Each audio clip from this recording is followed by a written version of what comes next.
안녕하세요. 엔타임 강사 강현입니다.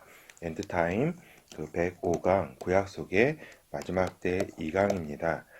다시는 전쟁을 연습지 아니하리라. 즉 이제 오늘부터 이제 이사야를 살펴보는데 이제 그 메시아 나라의 가장 큰 특성이 다시는 전쟁이 이렇게 없다 이런 의미입니다.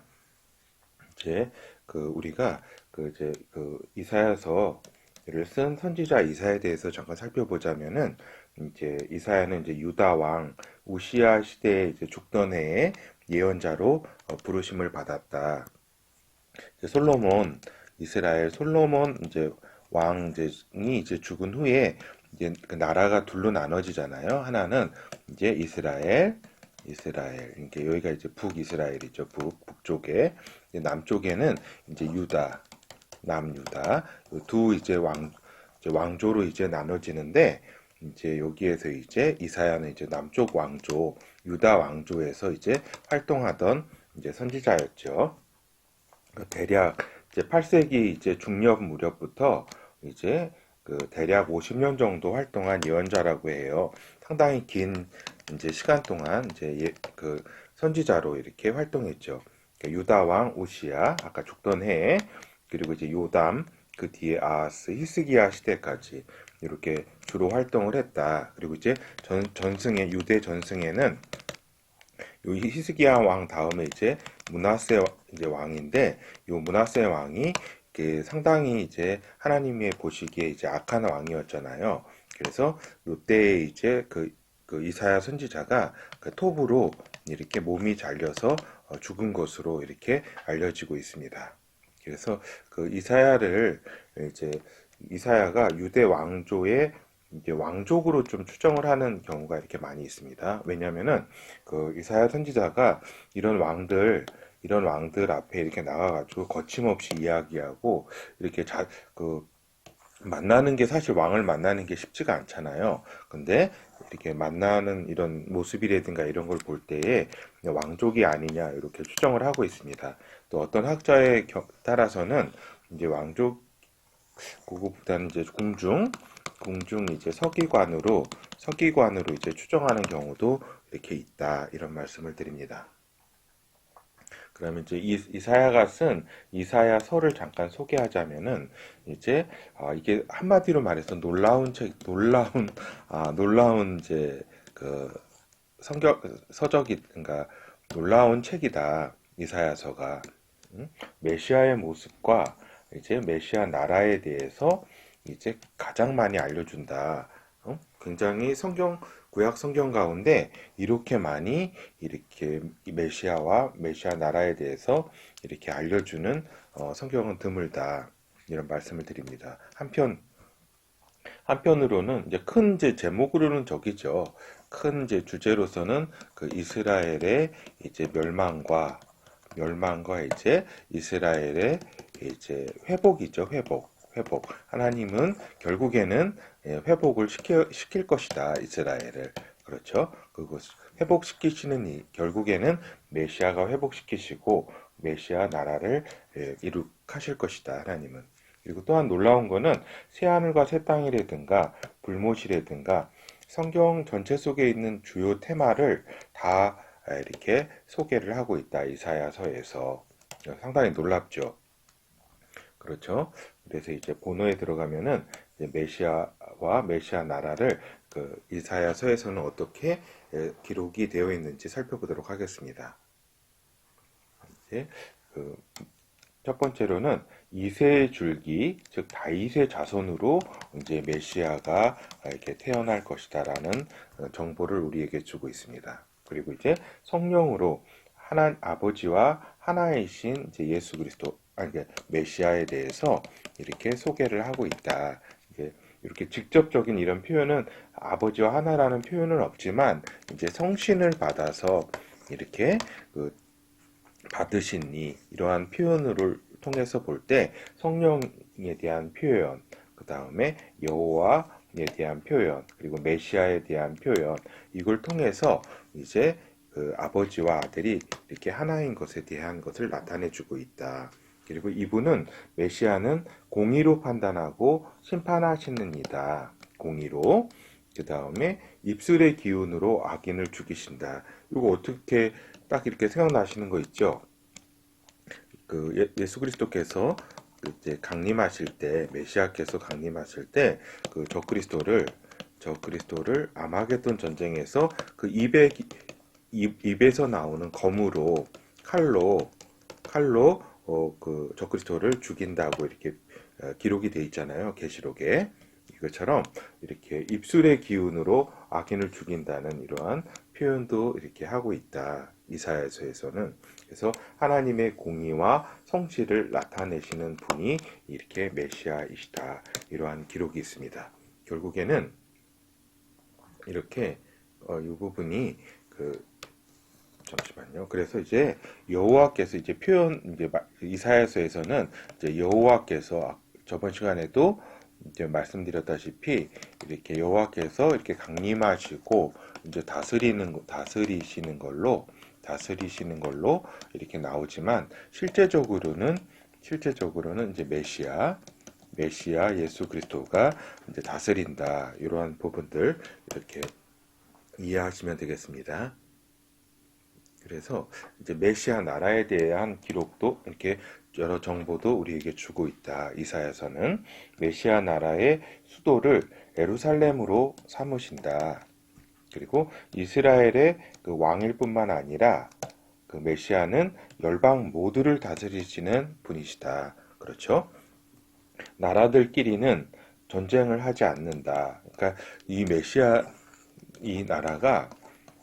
나라가 여기 이제 이스라엘을 다스리잖아요. 예수 그리스도가. 그리고 또 그 메시아가 또 이렇게 세계를 다스리시는데 각 나라에 이제 이렇게 다스리게 이렇게 하잖아요. 이렇게 우리 그 첫째 부활의 이렇게 성도들 이렇게. 근데 요 나라들이 이렇게 다스리게 하는데 나라들 사이에 전쟁이 없다. 뭐 당연한 거죠. 오직 예수 그리스도, 그러니까 메시아께서 다스리기 때문에 이렇게 나라들 사이에 전쟁이 있을 수는 없겠죠. 그리고 이제 그 양육강식의 생태 질서가 아니다. 약한 자가 그 강한 자한테 먹힌다라고 하는 양육강식의 이러한 질서가 아니다. 요 굉장히 또 중요한 사실이죠, 우리에게. 왜냐면은 우리가 이제 에덴 동산에 있을 때는 양육강식의 사회가 아니었어요. 근데 그 인간이 죄를 범하면서 이제 어떤 그 생태계도 이제 징벌을 받아가지고 하나님으로부터 징벌을 받아가지고 이제 교란되잖아요, 생태계가. 그래서 이제 그 강한 자가 약한 자를 이렇게 잡아먹고 하는 이러한 약육강식의 이런 생태 질서가 이렇게 되잖아요, 그죠? 이제 요것이 이제 회복이 돼가지고 메시아 나라에서는 이렇게 그 약육강식의 그러한 어떤 모습이 생태 질서가 아니다. 알겠죠? 이거 굉장히 또 중요한 부분이라고 할 수 있겠습니다. 그리고 여호와를 아는 지식이 충만한 사회다. 이거 진짜 중요하죠. 그 메시아께서 그 말씀이 하나님의 말씀을 이렇게 주시잖아요. 메시아께서.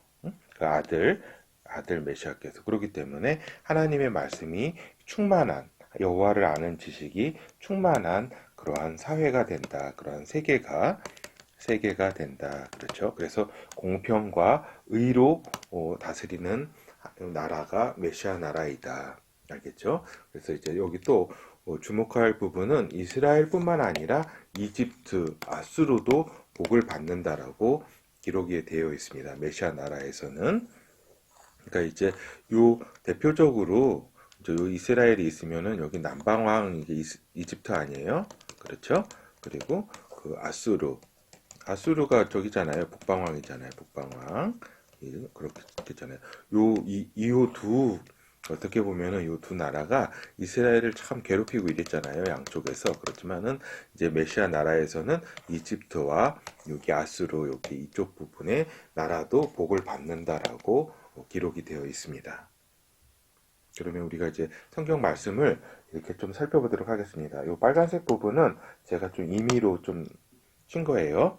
이사야서 2장 2절부터 4절까지 좀 살펴볼게요. 말일에 여호와의 전에 산이 모든 산 꼭대기에 굳게 설 것이요 모든 작은 산 위에 뛰어나리니 만방이 그리로 모여들 것이라. 그러니까 이제 그 예루살렘이 이제 그 이렇게 그 터가 이렇게 쫙 이렇게 그 높아진다 이런 부분을 또 이렇게 말씀하고 있습니다. 많은 백성이 가며 이르기를 오라 우리가 여호와의 산에 오르며 야곱의 하나님의 전에 이르자 그가 그 도로 우리에게 가르치실 것이라. 그렇죠. 여기서 이제 여기 표현으로는 이제 요 그가 누구예요? 여기 이제 여호와라고 이렇게 표현이 돼 있는데 실제적으로는 이제 메시아예요. 메시아. 하나님의 아들 메시아를 뜻하죠. 예수 그리스도. 그가 그 도로 우리에게 가르치실 것이라 우리가 그 길로 행하리라 하리니 이는 율법이 시온에서부터 나올 것이요 여호와의 말씀이 예루살렘에서부터 나올 것이니라. 그가 열방 사이에 판단하시며 많은 백성을 판결하시리니 무리가 그 칼을 쳐서 보습을 만들고 그 창을 쳐서 낫을 만들 것이며 이 나라와 저 나라가 다시는 칼을 들고 서로 치지 아니하며 다시는 전쟁을 연습지 아니하리라. 그렇죠. 그러니까 그 메시아 나라 속에서는 메시아가 통치하는 나라는 이렇게 전쟁이 없는 나라다. 알겠죠? 전쟁이 없다. 그리고 이렇게 그 공의로 그 열방 사이 공의로 이게 판단하신다. 그분은 하나님의 말씀으로 이 다스리신다. 세계를. 이사야서 11장 1절부터 10절까지를 보겠습니다. 이새의 줄기에서 한 싹이 나며 그 뿌리에서 한 가지가 나서 결실할 것이요. 그러니까 여기서 이제 메시아가 이제 이새의 아들이 다윗 아니에요. 다윗. 그렇죠? 그렇게 그 이새의 줄기에서 한 싹이 나며 그렇죠. 한 싹이 누구예요? 다윗 아니에요. 나며 그 뿌리에서 한 가지가 나서 결실할 것이다. 메시아가 다윗의 자손으로 나올 것이다라는 이렇게 그걸 알려주고 있죠. 여호와의 신, 성령이시죠. 이게 성령. 곧 지혜와 총명의 신이요 모략과 재능의 신이요 지식과 여호와를 경외하는 신이 그 위에 강림하시리니. 그러니까 요 메시아 그분은 이렇게 이러한 여호와의 신에 이렇게 으로 인도함을 받는 그러한 분이시다 이런 말씀이죠. 그가 여호와를 경외함으로. 그가 누구예요? 메시아죠. 메시아가 여호와를 경외함으로 즐거움을 삼을 것이며 그 눈에 보이는 대로 심판치 아니하며 귀에 들리는 대로 판단치 아니하며 공의로 빈 비판 자를 심판하며 정직으로 세상의 겸손한 자를 판단할 것이며 그 입의 막대기로 세상을 치며 입술의 기운으로 악인을 죽일 것이며 공의로 그 허리띠를 삼으며 성실로 몸의 띠를 삼으리라. 그렇죠.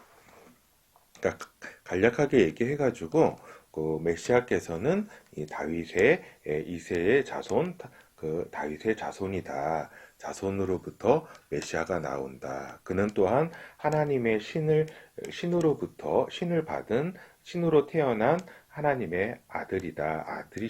아들인 분이다. 그분은. 그리고 그가 그 메시아가 이렇게 그 공의와 성실로 이렇게 다스리실 것이다. 이런 말씀입니다. 여기가 제가 이제 메시아에 대한 말씀이라고 한다면 6절부터는 이제 메시아 나라에 대한 환경을 이렇게 이야기하고 있죠. 그때 메시아 나라 그때 메시아가 다스리시는 그때에 이리가 어린 양과 함께 거하며 표범이 어린 염소와 함께 누우며 송아지와 어린 사자와 살찐 짐승이 함께 있어 어린 아이에게 끌리며 암소와 곰이 함께 먹으며 그것들의 새끼가 함께 엎드리며 사자가 소처럼 풀을 먹을 것이며 젖먹이는 아이가 독사의 구멍에서 장난하며 젖된 어린아이가 독사의 굴에 손을 넣을 것이라. 나의 거룩한 산 모든 곳에서 해됨도 없고 상함도 없을 것이니 이는 물이 바다를 덮음 같이 여호와를 아는 지식이 세상에 충만할 것임이니라. 그날에 이새의 뿌리에서 한 싹이 나서 만민의 기후로 설 것이요 열방이 그에게로 돌아오리니 그 거한 곳이 영화로우리로다. 그래서 이렇게 저기잖아요. 여기까지는 이제 생태 질서에 대해서 이렇게 얘기하고 있잖아요. 사자도 이제 이렇게 풀을 먹게 된다. 이제 이렇게 약육강식의 그러한 이런 질서가 아니라 이러한 그 초식을 한다. 사자도 서로 잡아먹고 하는 것이 아니라 그리고 이렇게 젖먹이 아이가 독사의 구멍에 이렇게 장난치듯이 이렇게 아주 그 진정한 평화가 이루게 되는 그러한 생태 질서를 이렇게 가지고 있다. 그리고 여호와를 아는 지식이 세상에 충만한 이렇게 사회 환경이 된다. 그렇죠? 이때는 사단도 이렇게 무적행에 잡혀가지고 이렇게 다 이렇게 활동을 하지가 않잖아요. 그렇죠? 메시아가 다스리는 이러한 곳, 그렇죠? 이사야서 32장 15절에서 20절 살펴보겠습니다. 필경은 위에서부터 성신을 우리에게 부어주시리니. 그러니까 요건 다음에 그 성령 원리티 이 부분에서 좀 자세히 말씀을 드리겠습니다. 그 하나님께서는 이러한 성령을 이렇게 우리에게도 이렇게 부어주신다. 이런 말씀이죠. 그때 광야가 아름다운 밭이 되며 아름다운 밭을 살림으로 여기게 되리라. 그러니까 그 메시아 나라 속에서는 이렇게 생태 환경이 이렇게 살림이 우거진 광야 이런 게 아니라 다 살림이 우거지고 아주 풍족한 그러한 그 환경이 된다. 그때의 공평이 광야에 거하며 의가 아름다운 밭에 있으리니 의의 공효는 화평이요 의의 결과는 영원한 편안과 안전이라. 내 백성이 화평한 집과 안전한 거처와 종용이 쉬는 곳에 있으려니와 먼저 그 살림은 우박에 상하고 성읍은 파괴되리라. 모든 물가에 씨를 뿌리고 소와 나귀를 그리로 모는 너희는 복이 있으리라. 그러니까 이러한 메시아 나라가 형성되기 전에 이제 먼저 이렇게 우박이라든가 성읍이 파괴되는 이렇게 악한 세력들을 파괴하는 이러한 시간이 있다. 이런 이렇게 기록이 되어 있습니다. 이사야서 19장 24절에서 25절 보겠습니다. 그날에 이스라엘이 애굽과 아수르로 더불어 셋이 세계 중에 복이 되리니 이는 만군의 여호와께서 복을 주어 가라사대 나의 백성 애굽이여 나의 손으로 지은 아수르여 나의 산업 이스라엘이여 복이 있을지어다 하실 것임이니라. 그래서 여기에 그 메시아 나라 메시아께서 통치하시는 세계 속에서는 이스라엘이 축복을 받을 뿐만 아니라 애굽과 아수로도 이렇게 셋이 이렇게 세계 중에 복이 된다. 이러한 말씀도 기록되어 있습니다. 그래서 이제 우리가 결어를 살펴보도록 하겠습니다.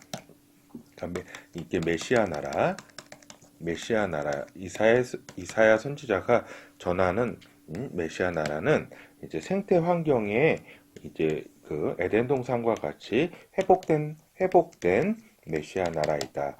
그때의 이리가 어린 양과 함께 거하며 요 한 구절만으로도 충분히 이렇게 우리가 그 분위기를 알 수가 있죠. 생태 환경이 이제 그 약육강식이 아니라 이렇게 조화롭고 이렇게 그 초식을 하는 육식이 아니라 초식을 하는 그런 생태 환경으로 변화가 이렇게 있다. 그리고 이제 사회 환경의 변화, 다시는 전쟁을 연습지 아니하리라. 이렇게 말씀처럼 여호와를 아는 지식이 충만한 그러한 이제 사회가 메시아 나라이다. 그렇죠? 이게 이제 단적인 이제 그 다시는 전쟁을 연습지 아니하리라는 이러한 구절을 통해 가지고 이제 우리가 사회 환경이 어떤지는 이제 알 수가 있는 거죠. 그리고 이제 이제 이사야서는 다니엘서와 함께 지금 시점에 있어서 유대인 선교의 열쇠다. 알겠죠?